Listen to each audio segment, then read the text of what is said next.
Le sort de la ville syrienne d'Alep continue de susciter une inquiétude au niveau international. Les combats font rage entre groupes d'insurgés et forces du régime appuyées par la Russie. Des milliers de civils sont toujours pris en étau.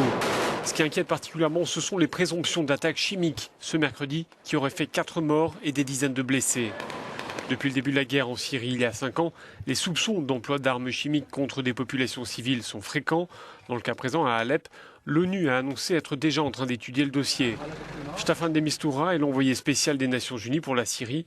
Il s'est exprimé sur le sujet ce jeudi depuis Genève. Ce n'est pas à moi de trancher la question de savoir qui a fait cela et si cela a effectivement eu lieu, même s'il y a beaucoup de preuves qui tendent à démontrer que c'est le cas.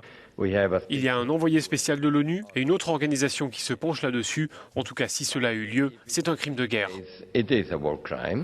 Par ailleurs, la Russie a annoncé ce mercredi qu'elle suspendait ses frappes sur Alep chaque matin pendant 3 heures. C'est trop peu, estime l'envoyé spécial de l'ONU, qui réclame une trêve de 48 heures pour acheminer de l'aide humanitaire. Certains des habitants sur place disent n'avoir plus ni électricité ni eau courante en raison des combats.